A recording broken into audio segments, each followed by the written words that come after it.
Guys, sinong masakit ang ngipin dyan? Ito ang pwede gamot.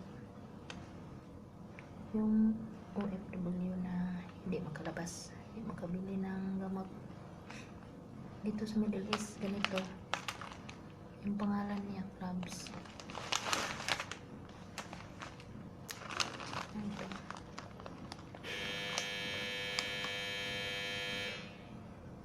Clubs.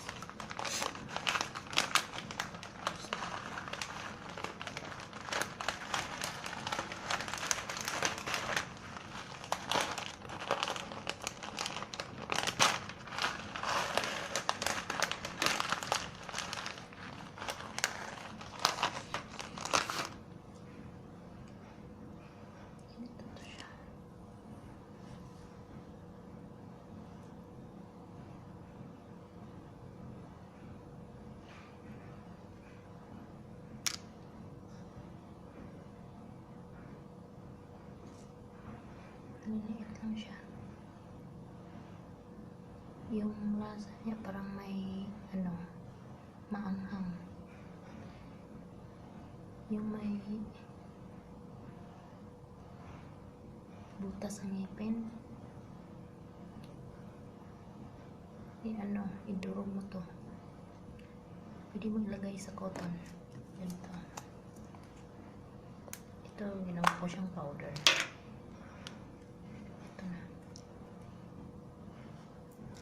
Ginawa ko siyang powder. Tapos ilagay ito sa cotton. Tapos yun ilagay sa butas ng ngipin. Tapos ito guys, pwede itong 2 peraso every morning. Kaya mong durugin, idurog mo to sa bunganga mo. Tapos yun, na to siya, powder. Tapos yun, tunukin mo. Marami siyang sakit na gamot guys. Promise, nitry ko na. Tapos yung ngipin ko, mas masakit, ito lang gamot ko. Ganito, lagay ko sa cotton. Tapos ito, every morning, 2. Pagkatapos na, inom ako ng tubig.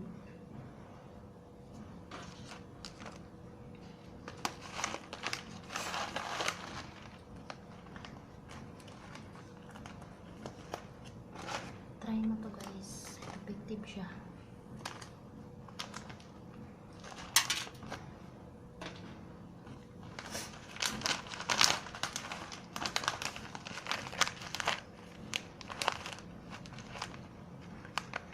Nasa lang to, kitchen. Yung hindi kayo makalabas. Lalo na sa mga babae na OFW, nasa kitchen lang to. Kasi ito palagi binibili nila. Minsan i-mix nila sa yung maglaga ng karne. Tapos pwede din ito ilagay sa eskinol. Nilagay ko dyan sa loob. Yan, ginawa kong eskinol. Pwede na tipid. Pag maubos yung eskinol, tubig na lang ilagay. Ito, lagay siya sa loob. Yun ang ginawa kong eskinol. Tapos pwede din ito ilagay shampoo guys. Ilagay para hindi lagas yung buhok. Ganun lang.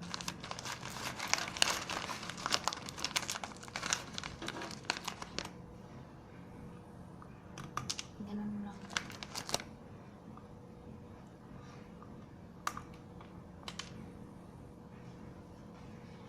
Lagyan mo yan 10 or 15 peraso. Lagyan mo shampoo. Hayaan mo lang yan dyan sa loob. Maganda siya sa buhok para hindi maglagas. Yun lang guys. Ang pangalan nito, Clubs. Made in Africa. Yan lang guys. Sana makatulong ako. Lalo na sa paggamot ng ngipin. Yan, effective. Na-try ko yan, igamot ko. Ilang segundo, mawala talaga yung sakit. lalo na yung mapil mo yung parang may uod, yung may butas, masakit ang ngipin, yan ginamit ko. Promise. See you.